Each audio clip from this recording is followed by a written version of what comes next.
আমার নবী মুহাম্মদ সাল্লাল্লাহু আলাইহি ওয়াসাল্লামকে উত্তম চরিত্র দিয়ে এই দুনিয়াতে পাঠিয়েছেন, ঠিক কিনা?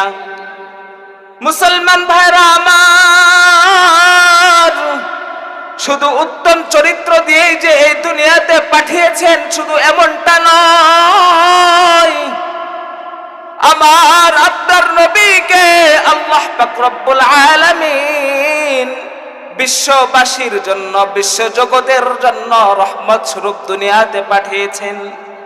আল্লাহ পাক রব্বুল আলামিন কোরআনে ঘোষণা করেছেন, ওমা আরসালনাকা ইল্লা রাহমাতাল লিল আলামিন। আল্লাহ পাক রব্বুল আলামিন বলতেছেন, আমি শেষ নবী, আখির নবী,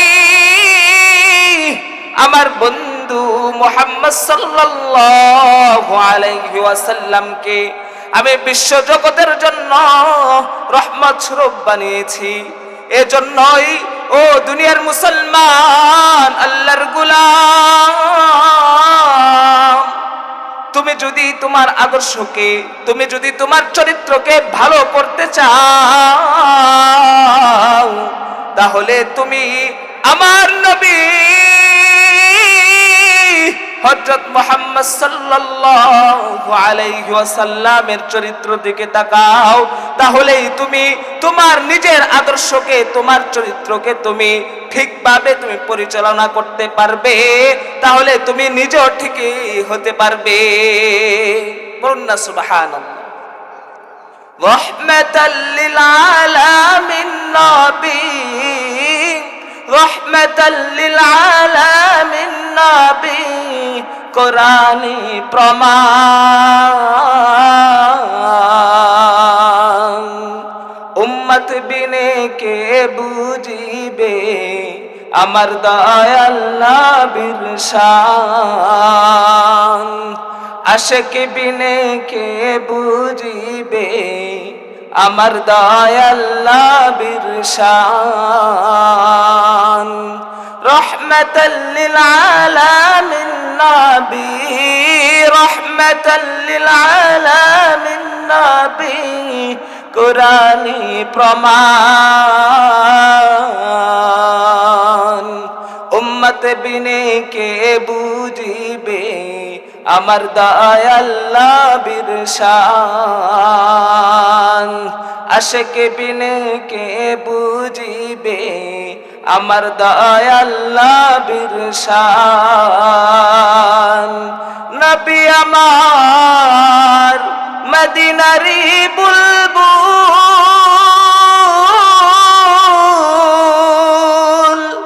আমার আল্লাহ ভালোবেসে নামটি দিলেন হাবিবে রাসূল।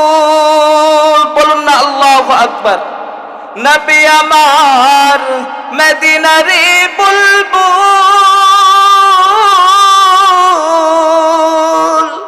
আমার আল্লাহ ভালোবেসে নামটি দিলেন মুহাম্মদ রাসূল। ওই নবীকে ভুল বুঝিলে, ওই নবীকে ভুল বুঝিলে থাকবে না ঈমান। উম্মত বিনে কে বুঝিবে আমার দয়াল নবীর শান, আশিক বিনে কে বুঝিবে আমার দয়াল নবীর শান।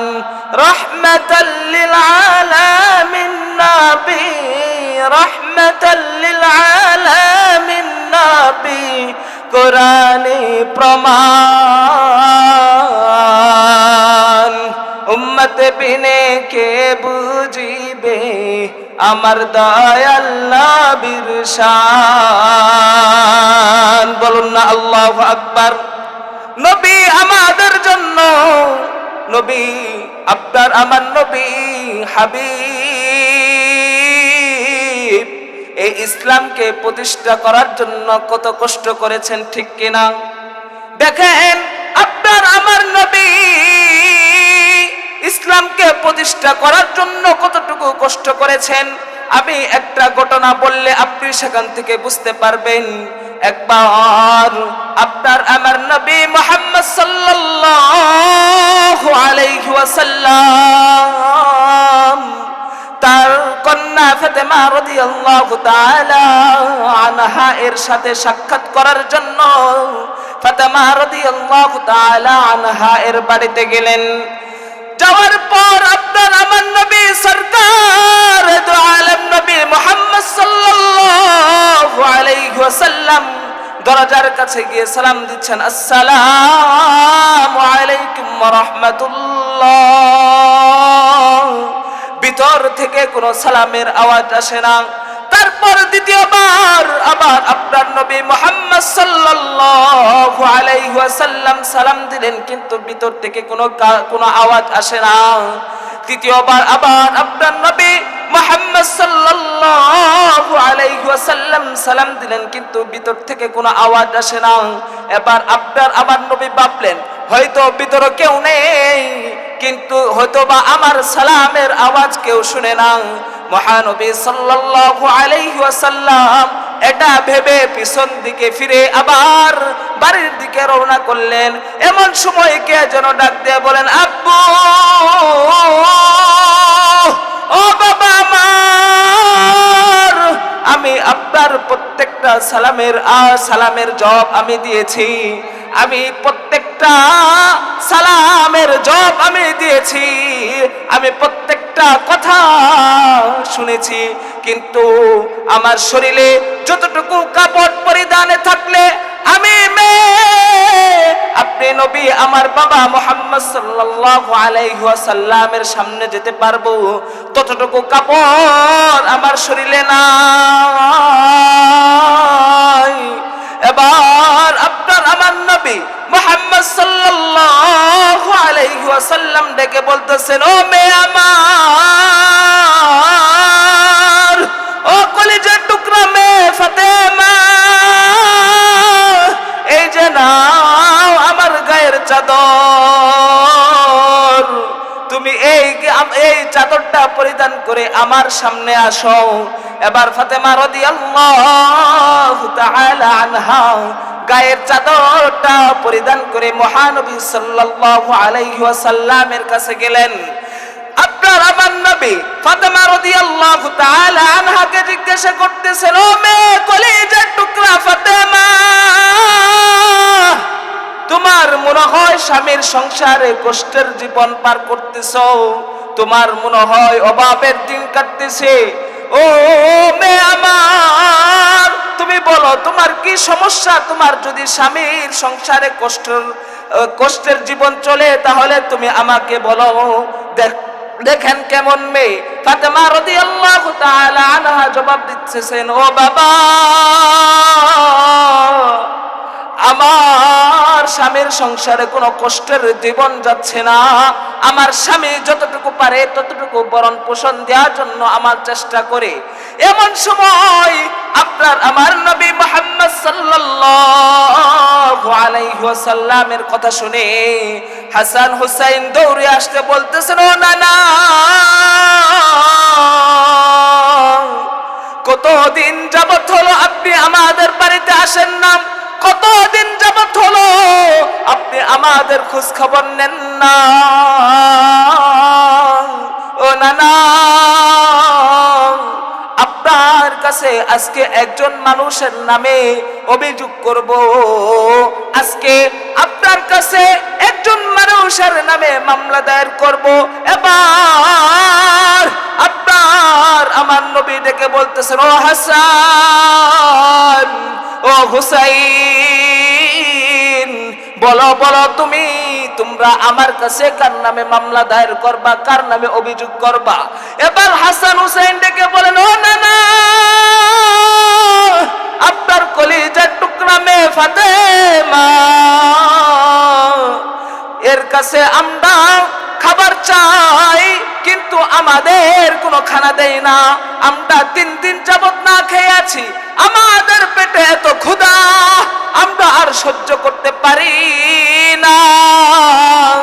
আমরা মায়ের কাছে কেঁদে কেঁদে বলি, ও মা, আমরা 3 দিন যাবত খানা খেতে পারি না, আমাদেরকে খানা দাও। কিন্তু মা আমাদের কোনো খানা দেয় না।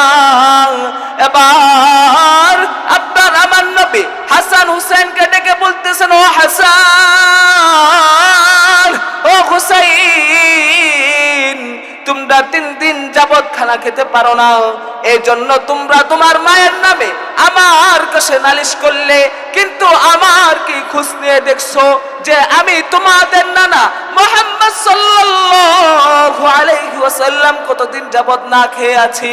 একটা বারো তো এটা খোঁজ নিয়ে দেখলা না? তখন আপনার আমার নবী মুহাম্মদ সাল্লাল্লাহু আলাইহি ওয়াসাল্লাম নিজের গায়ের জুব্বাটা তুলে দেখায়, ও হাসান, ও হুসাইন, এই যে দেখো আমার নবী, আমি নবী মুহাম্মদ সাল্লাল্লাহু আলাইহি ওয়াসাল্লামের পেটে 7টা পাথর বাঁধা আছে। আমি নবী মুহাম্মদ সাল্লাল্লাহু আলাইহি ওয়াসাল্লাম একদিন না, 2 দিন না, 3 দিন না, আমি 7 দিন যাবত খানা খেতে পারি না। ক্ষুধার জ্বালাই নবীজি মোর বেঁধেছিলেন পেটে পাথর, এরপরেও কত মারা মারল দেখো দুশ্মনে, এরপরেও কত মারা মারল দেখো দুশ্মনে। নবী বিনে কে তরাবে ফুলসিরাত মিজানে, নবী বিনে কে তরাবে ফুলসিরাত মিজানে। কেমন তিন নবীজি মোর,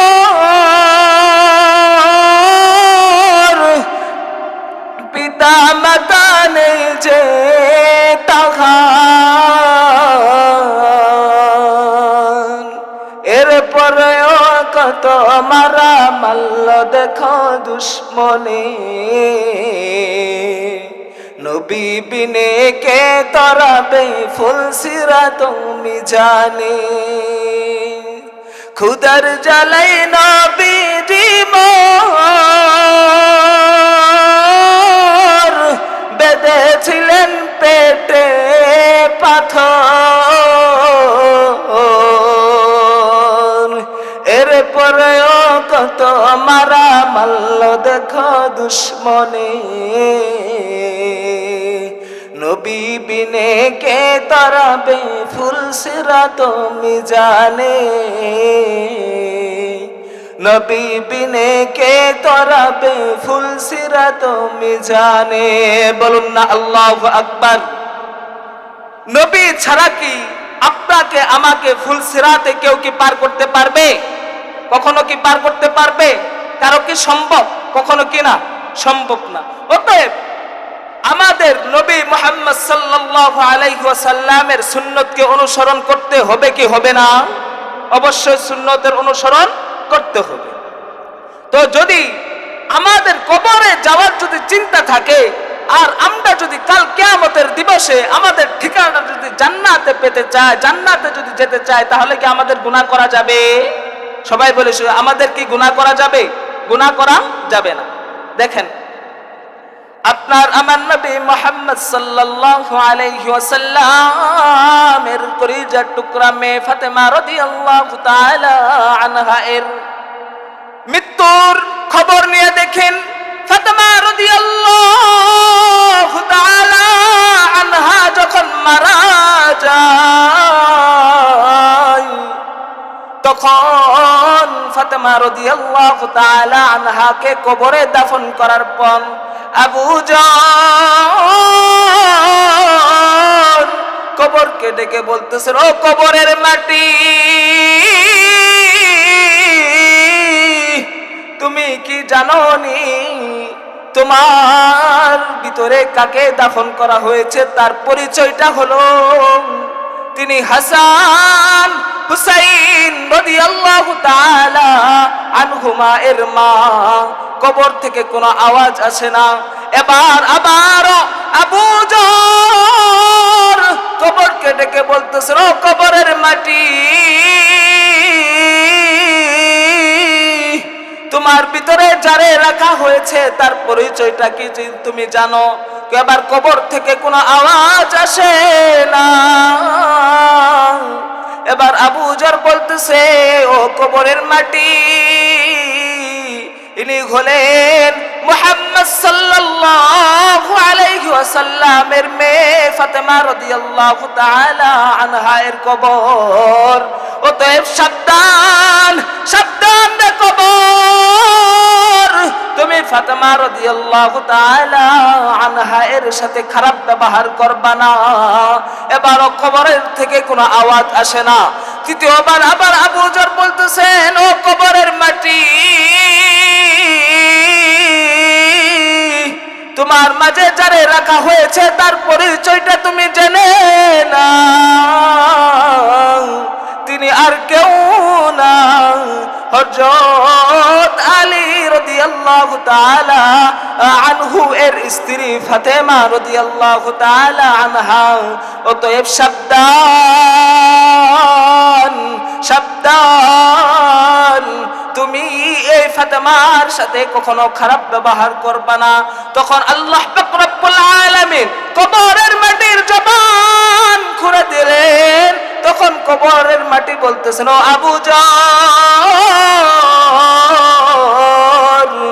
ফাতেমাকে চিনার আমার দরকার নাই, হাসান হুসাইনের মাকে আমার চিনার দরকার নাই, মুহাম্মদ সাল্লাল্লাহু আলাইহি ওয়াসাল্লামের কলিজার টুকরা মেয়েকে চিনার আমার দরকার নাই। আমি কবর সব বিচ্ছুর ঘর, যে ভালো আমল নিয়ে আসবে, যে ভালো আমল নিয়ে আসবে, যে ভালো আদর্শ নিয়ে আসবে, আমি কবর তার সাথে ভালো ব্যবহার করব। আর যে আমি কবরের ভিতরে খারাপ আচরণ নিয়ে আসবে, খারাপ আমল নিয়ে আসবে, আমি কবর তার সাথে খারাপ ব্যবহার করব। ওই কবরের আযাব কি কখনো আমাদের সহ্য করা সম্ভব? কখনো কি সম্ভব? আমরা কি কবরের আযাবকে সহ্য করতে পারবো? কখনোই না। কবরের আযাব যে কত কঠিন, সইতে আমি পারিব না। মৃত্যুর যন্ত্রণা যে কত কঠিন, সইতে আমি পারিব না।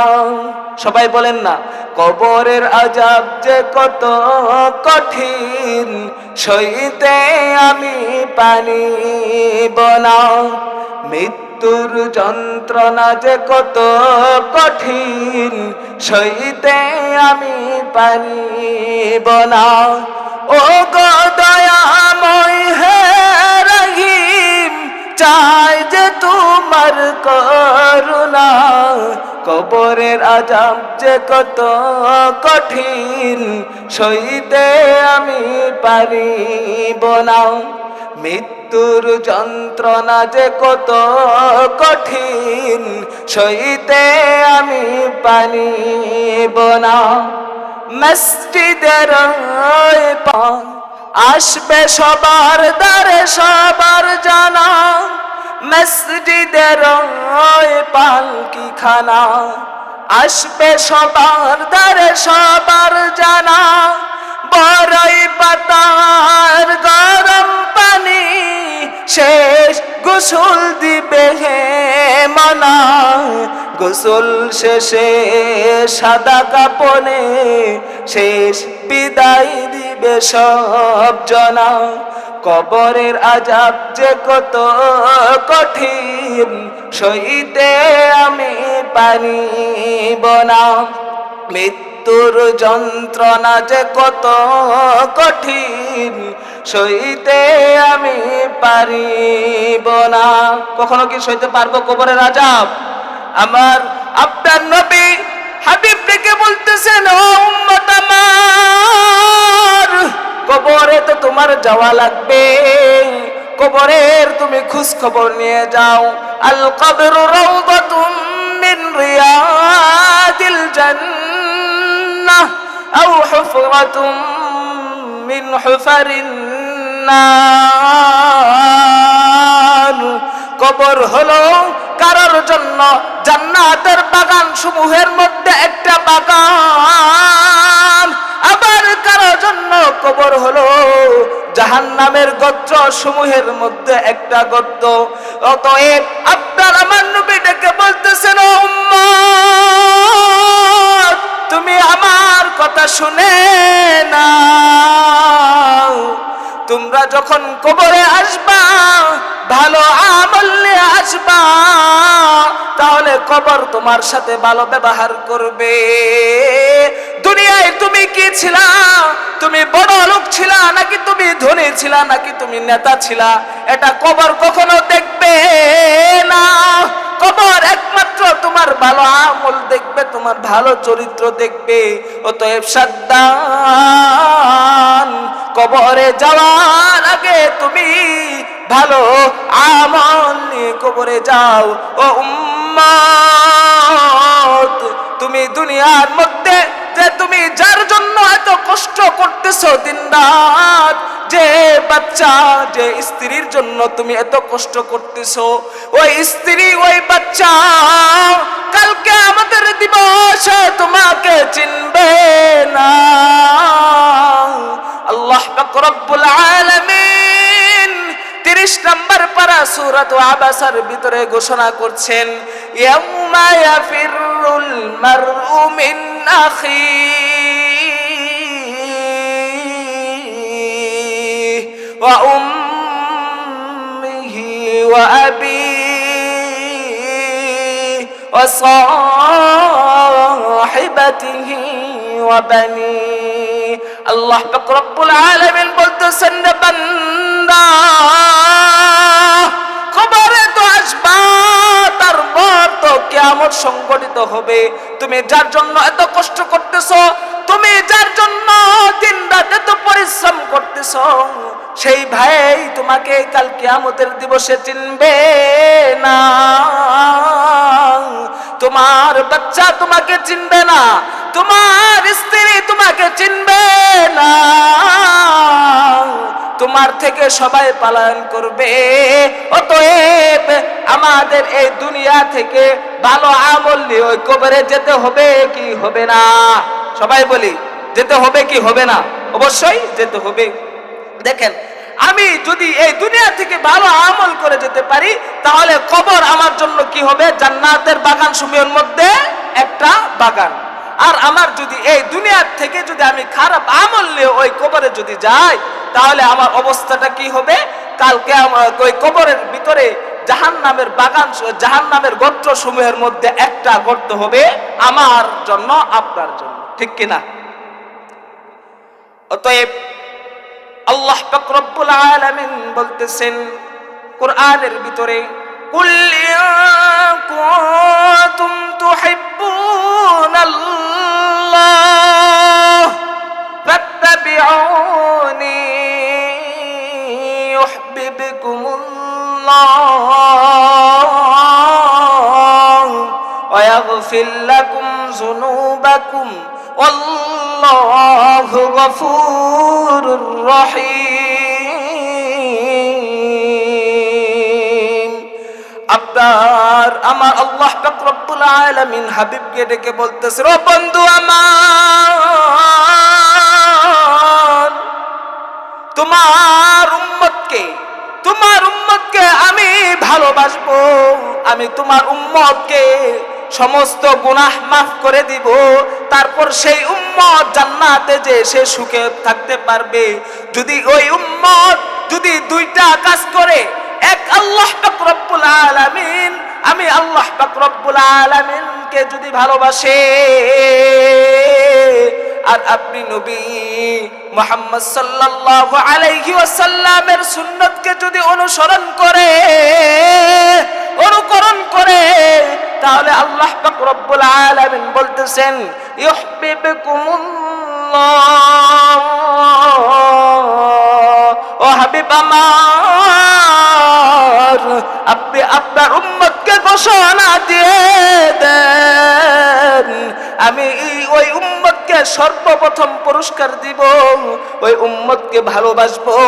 ওয়াগফির লাকুম যুনুবাকুম, শুধু ভালোবাসবো এমনটাই নয়, আমি ওই উম্মতের সমস্ত গুনাহ খাতাগুলো মাফ করে দিব। বলুন না সুবহানাল্লাহ। আপনার আমার নবী মুহাম্মদ সাল্লাল্লাহু আলাইহি ওয়াসাল্লাম বলতেছেন, ও উম্মত, তুমি যদি জান্নাতে আমার সাথে দেখা করতে চাও, তুমি যদি আমার সাথে জান্নাতে থাকতে চাও, তাহলে শুধু একটাই কাজ করো, সেটা হলো হাদিসে রাসূল সাল্লাল্লাহু আলাইহি ওয়াসাল্লাম বলেছেন, মান আহাব্বা সুন্নতি ফাকাদ আহাব্বানি ওয়া মান আহাব্বানি কানা মাই ফিল জান্নাহ। ও উম্মত আমার, কাল কিয়ামতের দিবসে আমি তোমাদের সাথে জান্নাতে থাকবো, জান্নাতে সাক্ষাৎ করব, শুধু একটা আমল করবা, সেটা হলো আমি নবী করিম সাল্লাল্লাহু আলাইহি ওয়াসাল্লামের সুন্নতকে অনুকরণ করবা। তাহলে ও উম্মত, তুমি আমার সাথে জান্নাতে থাকতে পারবা। আমি নবী কথা দিলাম, আমি তোমার সাথে জান্নাতে দেখা করব। জোরে সুরে বলেন সুবহানাল্লাহ। তাহলে এমন নবীর সুন্নতকে অনুসরণ করা দরকার কি দরকার না? আমরা কি এমন নবী করিম সাল্লাল্লাহু আলাইহি ওয়াসাল্লামের রওজা আমরা জিয়ারত করতে চাই কি চাই না? অবশ্যই চাই। দেখেন, কোরআনে এত নবীজির শান মুনাফিক দেখে না, কোরআনে এত নবীজির শান মুনাফিক দেখে না, ইমানদার দিওয়ানা যেতে চাই মদিনা, ইমানদার দিওয়ানা যেতে চাই মদিনা। রওজা জিয়ারত করতে যেজন যাবে যে মদিনা, শাফাআত করবেন দয়াল নবী হাদিসে ঘোষণা। জোরে বলেন সুবহানাল্লাহ।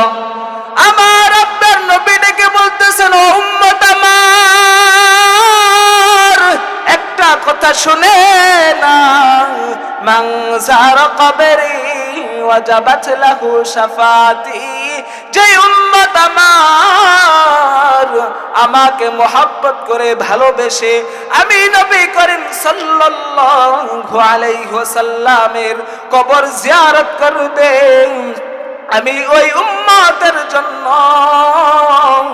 এবং ওই আল্লাহর বান্দার জন্য আমি কাল কিয়ামতের দিবসে শাফাআত করতে বাধ্য হয়ে যাই। বলুন না সুবহানাল্লাহ। রওজা জিয়ারত করতে যেজন যাবে যে মদিনা, শাফাআত করবেন দয়াল নবী হাদিসে ঘোষণা। তাই তো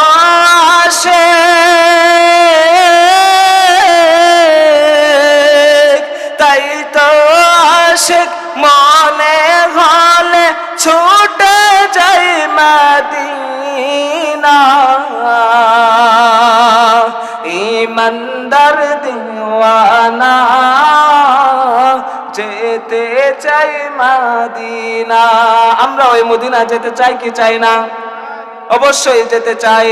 আমাদের যদি আল্লাহ পাক রব্বুল আলামিনের বন্ধু মুহাম্মদ সাল্লাল্লাহু আলাইহি ওয়াসাল্লামের রওজা যদি আমরা জিয়ারত করতে চাই, আমাদের যদি টাকা পয়সা না থাকে, তাহলে ওই আল্লাহ পাক রব্বুল আলামিন আপনাকে আমাকে টাকা ছাড়া পয়সা ছাড়া ওই মদিনায় মহানবী সাল্লাল্লাহু আলাইহি ওয়াসাল্লামের কবর জিয়ারত করতে পারে কি পারে না? অবশ্যই পারে। আমার যদি আপনার আমার যদি টাকা পয়সা যদি না থাকে, তাহলে আল্লাহ পাক রব্বুল আলামিন আমাকে আপনাকে যদি চায়, তাহলে ওই নবীর কবর জিয়ারত করাতে পারে কি পারে না? সবাই দূরে বলে পারে কি পারে না? অবশ্যই পারে। তবে একটু জিকির করি লা ইলাহা ইল্লাল্লাহ, লা ইলাহা ইল্লাল্লাহ, লা ইলাহা ইল্লাল্লাহ। যার দিলে আছে আল্লাহর ভয়, সবাই বলেন যার দিলে আছে আল্লাহর ভয়। আল্লাহ আল্লাহ সব সময়, আহার নিদ্রা ভালো লাগে না, দুনিয়াদারি ভালো লাগে না, ভালো লাগে শুধু ইল্লাল্লাহ, লা ইলাহা ইল্লাল্লাহ, লা ইলাহা ইল্লাল্লাহ, লা ইলাহা ইল্লাল্লাহ মুহাম্মাদুর রাসূলুল্লাহ। সবাই বলি সাল্লাল্লাহু আলাইহি ওয়াসাল্লাম। আপনাকে আমাকে আল্লাহ পাক রব্বুল আলামিন এই দুনিয়াতে কিসের জন্য পাঠিয়েছেন? তার ইবাদত করার জন্য, ঠিক কিনা? আল্লাহ পাক রব্বুল আলামিন সূরাতুজ জারিয়ার ভিতরে 21 নম্বর পারা 2 নম্বর পৃষ্ঠায় বলতেছেন, ওয়ামা খালাকাতুল জিন্না ওয়াল ইনসা ইল্লা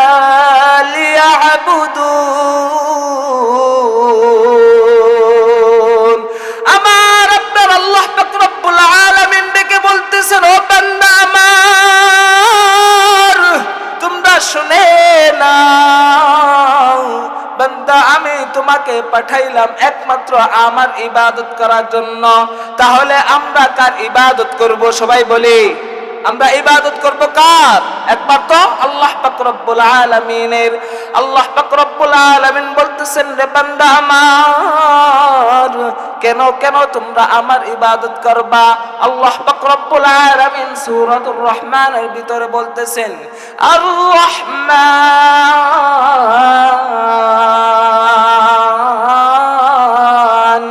আল্লামাল কুরআন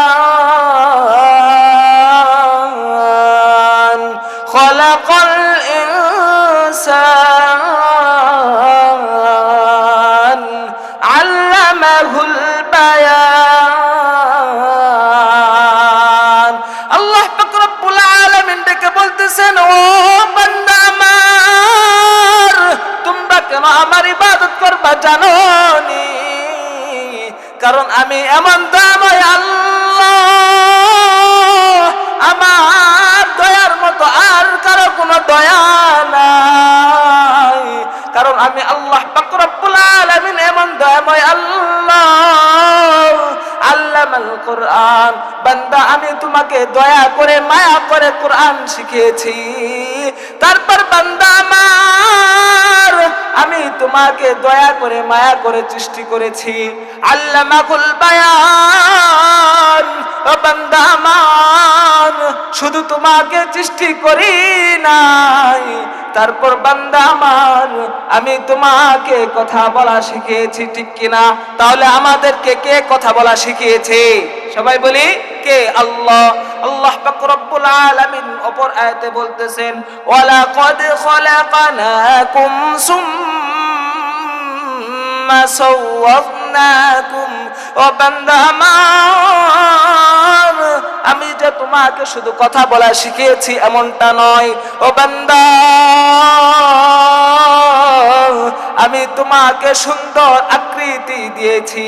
তাহলে আমাদেরকে এই সুন্দর আকৃতি কে দিয়েছে? আল্লাহ।